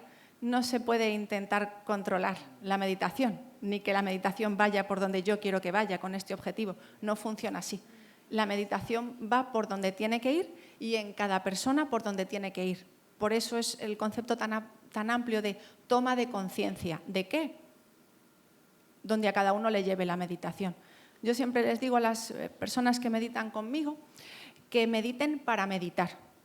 Después los efectos ya vendrán después y ya serán ellos los que me los digan a mí y no a ellos. Pero se medita para meditar.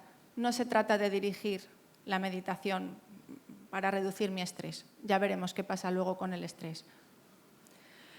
Y las guías semanales que hacemos no son terapéuticas en el sentido más completo de la palabra, sino que son orientativas, porque las personas cuando vienen a hacer un curso de meditación no vienen a terapia, o esa no es su intención, ya he dicho cuál es el objetivo. Entonces se hace una integración más superficial, porque no sabes qué tecla estás tocando. Si ya es delicado con el paciente, con una persona que no viene a hacer un trabajo terapéutico es aún más delicado, porque el paciente quiere entrar. Aunque sea difícil, pero la intención de entrar la tiene. Pero una persona que viene a un curso porque sí, no tiene por qué querer entrar. Siempre hay que llamar a la puerta y aunque te abran hay que tener mucho cuidado, porque lo que emerge de la meditación, ya se ha comentado también, puede ser tan potente y tan desconcertante para la persona que le puede producir una disociación cuando no comprende nada de lo que le está ocurriendo. De hecho, hay personas que refieren un empeoramiento. Empiezan con la práctica meditativa y cuando llevan unas pocas sesiones abandonan porque dicen que están peor. No es tanto que estén peor, sino que están tomando conciencia de lo que les ocurre, que de otra manera no habían tenido oportunidad de tomar conciencia. La meditación te pone un espejo delante en la medida en la que tú permitas que ese espejo se ponga delante y te permite ver. Eso no siempre es agradable, ni mucho menos. Pero sí te permite tener la oportunidad de decidir y de tomar alguna decisión con respecto a eso que estás vivenciando. Yo he visto esto, ahora, ¿qué hago?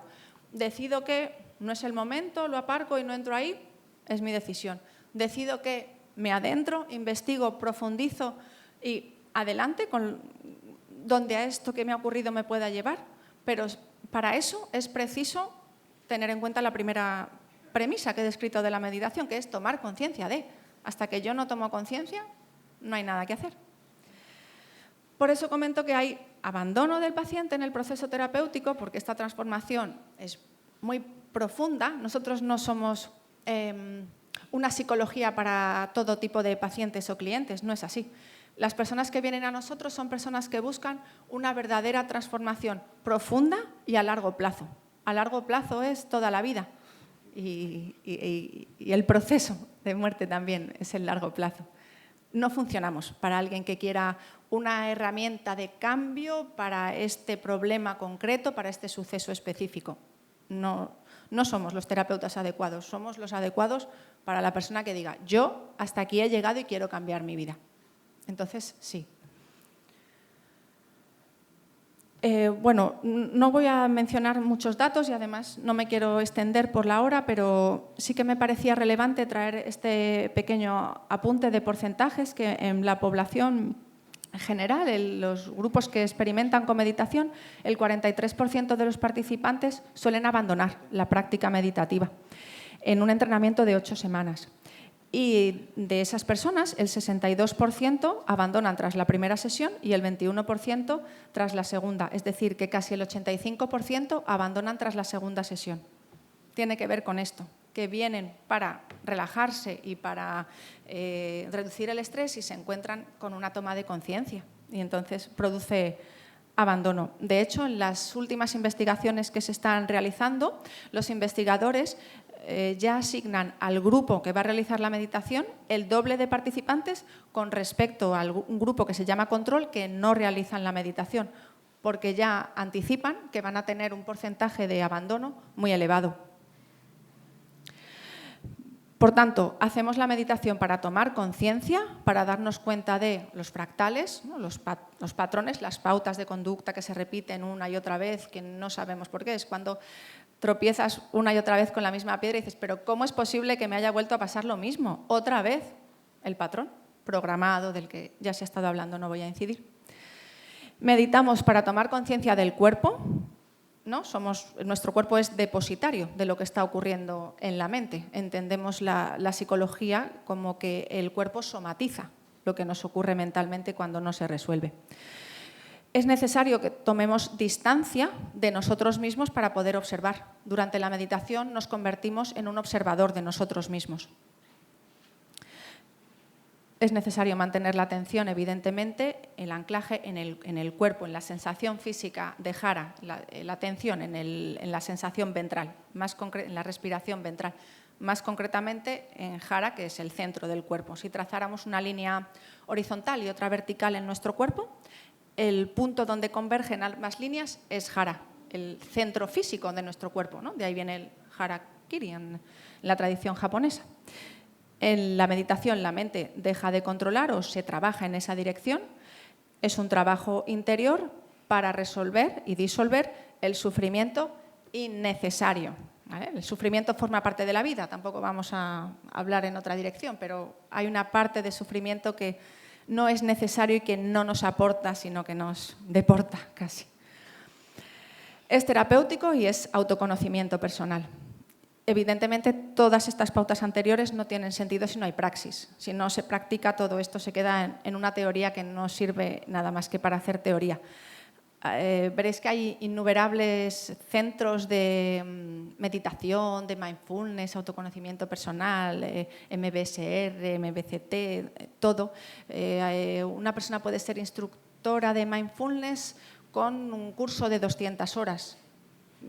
Es muy poco tiempo meditando, ¿no? Porque uno tiene que haber vivenciado todas o las máximas etapas posibles de donde la meditación te lleva para poder tener una persona delante y entender lo que le está pasando. Nunca nadie vamos a vivenciar lo mismo que nuestro paciente o cliente, pero sí podemos comprender en qué parte del proceso está. No sé si se entiende esto, porque no es posible que comprendamos vivencialmente lo que vive el paciente, no pretendemos eso ni mucho menos, pero sí saber por dónde va, qué le está ocurriendo.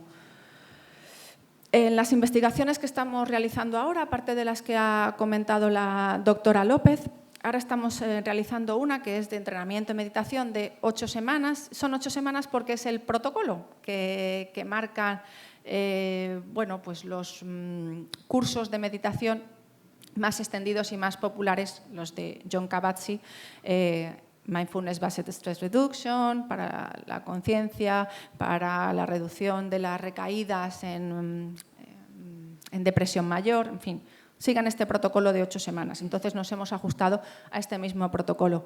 Sobra decir que la meditación no son 8 semanas, ni mucho menos. La meditación es toda la vida. Se hace un corte ahí porque sabemos que en 8 semanas de meditación ya hay efectos que puedan ser observables a partir de respuesta psicofisiológica y a través de cuestionarios, que son las pruebas objetivas que nosotros los psicólogos tenemos para contribuir a medir determinados efectos. En la atención y la consciencia en el momento presente que hemos medido, hay en 8 semanas de entrenamiento diferencias significativas entre el grupo que realiza la meditación y el grupo que llamamos control, que no realiza la meditación, pero responde a los mismos cuestionarios y hace el mismo proceso que el experimental, que es el que sí que realiza la meditación. ¿Vale? Simplemente un pequeño apunte. 2 minutos. Sí que hay efectos significativos en atención. En estrés y en afecto positivo y negativo hay diferencias, pero no significativas, porque no es lo que buscamos. ¿Vale? Viene a evidenciar un poco lo que estaba diciendo antes. Buscamos una atención y una toma de conciencia, pues ahí sí que hay efectos. En el estrés los hay, pero no son significativos. Y en el afecto, que tiene que ver con el bienestar, tampoco son significativos.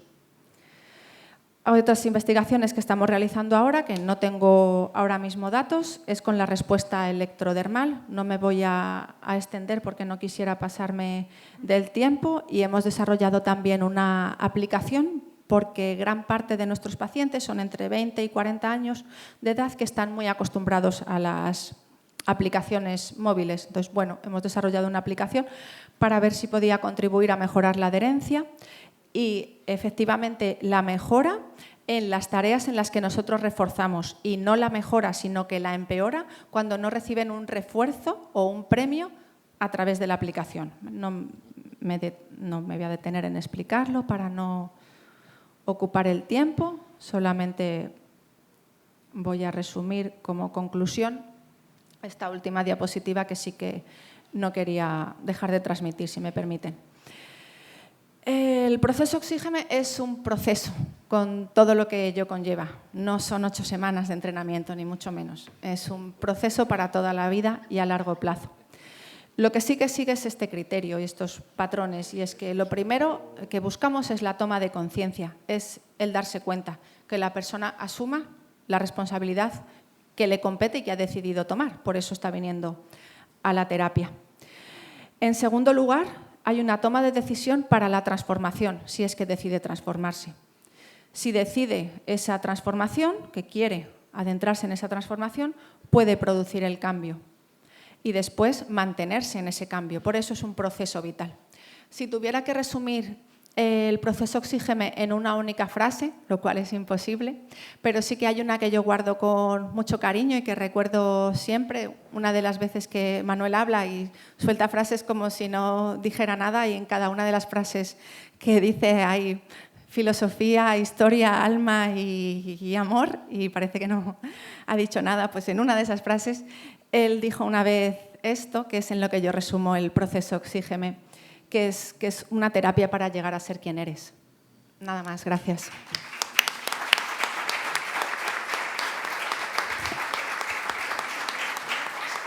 Bueno, estamos en la recta final. Ahora viene Noemí, que es una de representantes de los médicos alumnos que tenemos en Oxígeme. Algunos de ellos son internistas y están viendo morir en la UCI a diario. Y quieras que no, me parece muy importante, ¿no?, que una especialista como ella pueda hacer una síntesis en el proceso Oxígeme de cara a ver qué relación tenemos entre la mente y el cuerpo. Noemí. Bueno, muchas gracias, Manuel, pero con este título que me acabas de dar es mucha responsabilidad. Quiero decir, yo no sé si voy a llegar ni a la suela, quiero decir. Ya me gustaría a mí, porque a mí me invitaste para explicar un poquito mi experiencia, cómo que estoy en el proceso, y también como mi práctica en mi vida diaria en medicina, ¿no?, en mi especialidad de reumatología. Entonces, uno de tus libros a mí fue el primer contacto que tuve con la psicología transpersonal, que me ayudó mucho. Entonces yo pensé, ¿qué es lo que podría yo aportar a todo el proceso que habéis explicado y que todavía queda por explicar, Marcos? Yo voy a hablar desde 2 puntos. Principalmente voy a explicar en mi práctica clínica qué es lo que me ha ayudado en la psicología transpersonal en la cual me has enseñado, y yo también mecanismos que yo también he aprendido para enfrentarme a la visita diaria, ¿no?, que en un principio, por desgracia, está como muy masificada y que yo creo que estoy sobreviviendo gracias al proceso, ¿no?, de no quedarme en llegar a quemarse con tanto paciente, con tanta problemática y con tanta degeneración de la salud, ¿no? Yo creo. Entonces había apuntado un poquito de qué definimos de la salud, ¿no? Qué es lo que pretendemos los médicos.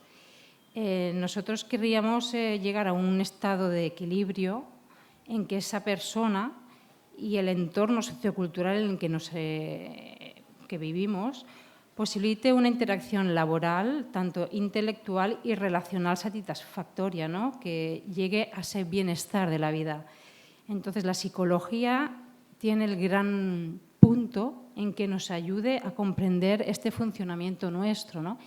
Todo esto de que tú has explicado, he cogido el mismo ejemplo, porque, bueno, yo creo que llegamos a todo esto que has explicado tú, voy a dar qué es lo que me ayuda a mí, de que yo creo que cogemos como pequeños, como desde los infantes, ¿no? Y vamos creciendo, no tenemos herramientas, ¿no? Y tocamos algo que realmente nos hunde o nos trastoca muchísimo y cogemos patrones del que tenemos más cercano, que es el padre, la madre, los familiares, lo que tenemos heredado, ¿no? Y ahí de esos patrones que hablabas del patrón de la aprensión, el patrón de la desesperación, ¿no? Y cuando estás en ese proceso que vas descubriendo estos patrones, los vas ligando con este personaje, ¿no? Entonces, este núcleo atractor que yo creo que nos hunde en un gran profundo, no sé cómo decirte, como un agujero negro, ¿no? Que no queremos ni contactar, ¿no? Entonces se disparan estos patrones, yo creo. Y a mí la imagen que me daba era de esta, ¿no? De que todo el rato está el núcleo atractor, ¿no? Y tú vas entrando y vuelta. Y si no eras este personaje, es el otro, ¿no?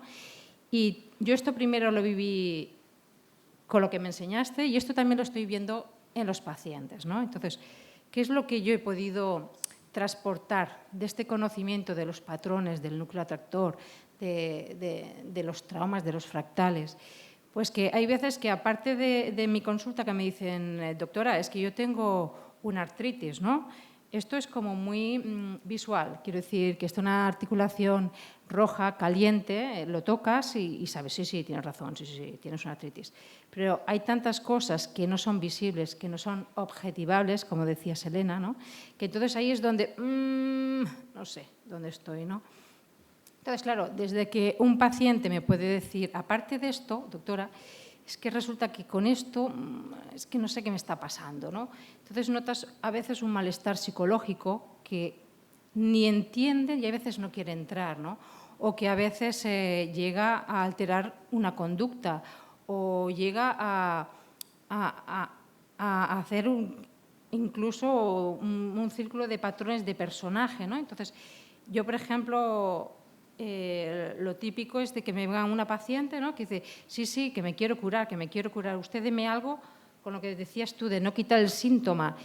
Bueno, si me lo pides, bueno, yo te doy algo, ¿no? Y entonces vuelve a la siguiente, no me ha hecho nada. Bueno, pues te voy a dar otra cosa. No, es que no me ha hecho nada. Bueno, es que yo creo que la cuestión no es quitarte el síntoma, como decías, ¿no, Manuel? Sino es el trampolín de ese síntoma o qué es lo que te está pasando, tanto a nivel físico, que en este caso lo toco más yo, o psicológico, ¿no? Entonces, también para decir y valorar a este paciente de manera holística y decir, bueno, yo aquí no te puedo hacer una terapia psicológica porque yo creo que por ahí irían los tiros, no es para que yo te esté dando un tratamiento antiinflamatorio de otro tipo. Entonces, remitirlo a un buen psicólogo, ¿no?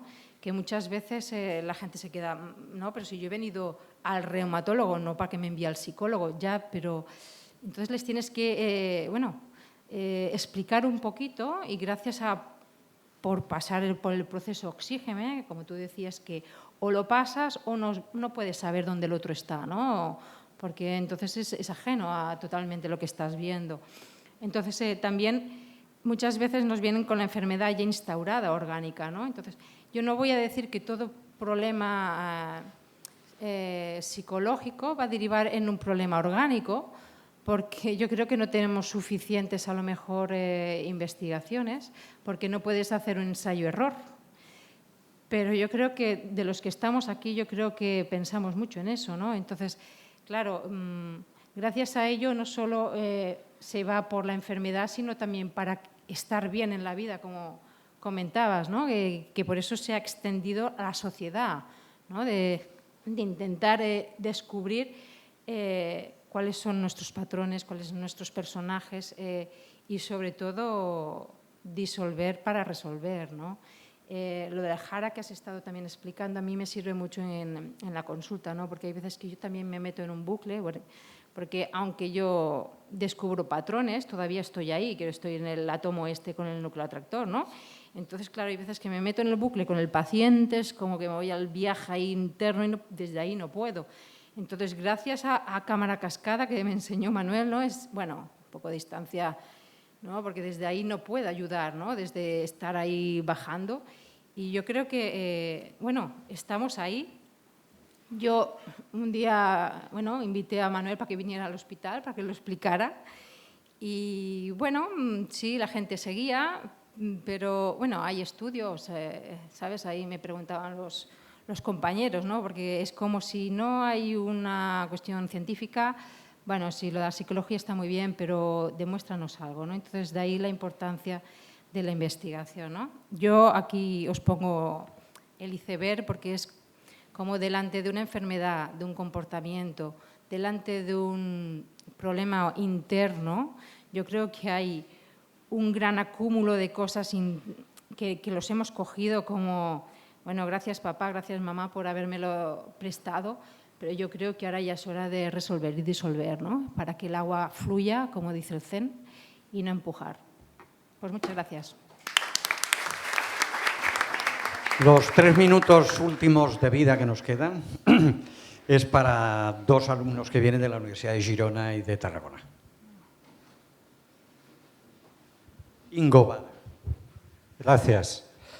Hola, buenas tardes. Soy Ingo Bader, vengo de Tarragona. Estoy en el Colegio Oficial de Psicólogos de Tarragona.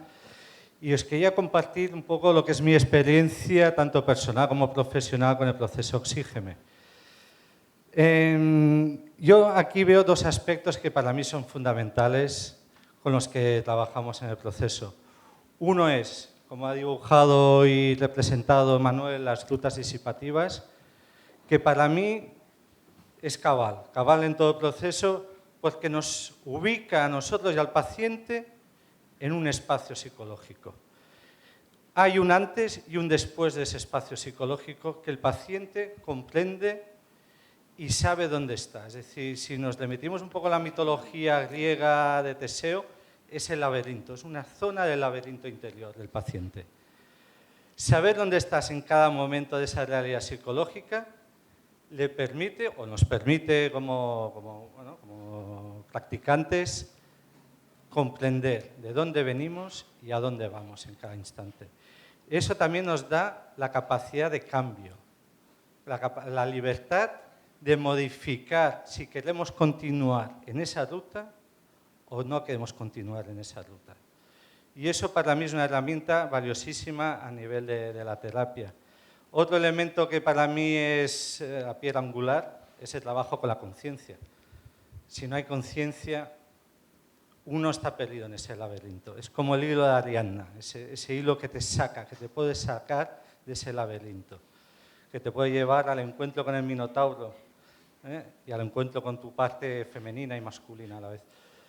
Ese trabajo con la conciencia, ese elemento integrador de toda experiencia, es cabal en el proceso y es el que nos aporta y el que aporta en el proceso psicológico de Oxígeme la independencia al paciente y a nosotros, la independencia de esa ruta disipativa, es decir, lo que nos aporta la capacidad de romper en un momento dado, tener la fuerza para salir de ahí. Y bueno, quería compartir porque para mí son esos 2 puntos cabales y aquí ya me están achuchando. Y bueno, daros muchas gracias por vuestra atención y un saludo. Paso a Álvaro.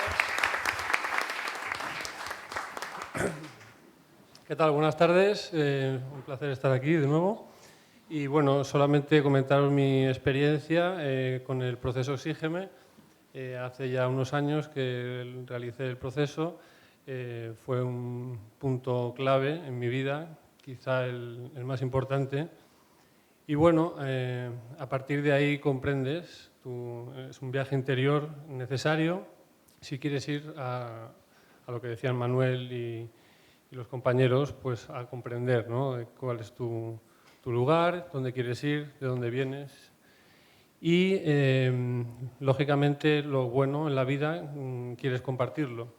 Entonces, participé en la formación con Manuel, en la segunda promoción, con la intención de extender, ¿no?, un poco el proceso al resto de las personas que lo puedan necesitar. Acabo en un par de semanas la licenciatura del grado de Psicología y, bueno, uno de los aspectos clave en la formación es el trabajo que puedes hacer con pacientes en calidad de observador, y donde ves realmente procesos sorprendentes y cómo hay una disminución terrible de la tensión que la gente trae, consecuencia del sufrimiento, cuyo papel ha desempeñado en sus vidas. Y al final ves que uno de los pilares también, después de lo que ya han dicho ellos, claves, es el perdón que consigues obtener en tu vida, y ves los pacientes que se consiguen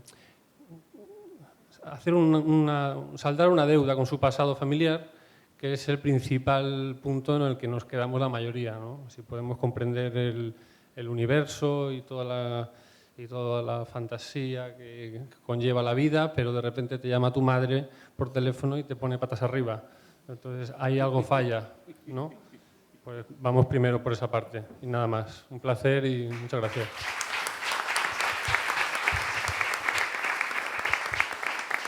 El último minuto de vida que nos queda es primero para acabar con la conclusión, obviamente, ¿no? Mirad, hay dos cosas importantes. Nosotros queremos montar un hospital de campaña en el Amazonas. Queremos trabajar los procesos de meditación en hospitales. Por eso tenemos médicos, tenemos psicólogos. Yo muchas veces le he dicho al de arriba, oiga, creo que se equivocó haciéndome nacer en este país porque esto no interesa mucho. Pero ahí ha pasado, lo que ha pasado es lo que ha pasado. Veremos a ver si, y lo termino con eso, si vamos a poder contar con la ayuda imprescindible para poder desarrollar tal gigantesco proceso de investigación que no está hecho todavía y unir la psicología científica, el mundo de las tradiciones espirituales de los procesos meditativos y lo inconcebible del conocimiento de los procesos indígenas. Entonces, lo que os quiero decir es una cosa muy clara. Yo empecé esta conferencia diciendo esto, cuando era rudimentario, cuando yo hablaba con los profesores de la UB, como rarito, obviamente, cuando yo hablaba con la gente hasta las 4 de la madrugada de este proceso, quiero decir que este proceso ha salido de estas calles de aquí. Yo he roto muchos zapatos, pero trabajando en esto. Y como os decía, desde la calle Montaner, Valcarca, Avenida de Roma, y ha salido de aquí. Es un proyecto de Barcelona. Y en estos momentos, lo que quiero decir con esto, muchos de los que yo compartí este proceso y les explicaba, muchos ya no están aquí. Y a ellos, de todo corazón, les quiero encomendar uno de los mayores recuerdos y darles muchas gracias a ellos y muchas gracias a vosotros por haber venido aquí. Lo que sí no estaría mal es que paséis por la librería. ¿Le das al último, por favor? Y ahí os esperamos algún día en las conferencias que demos. Y muchas gracias, moltes gràcies a tothom.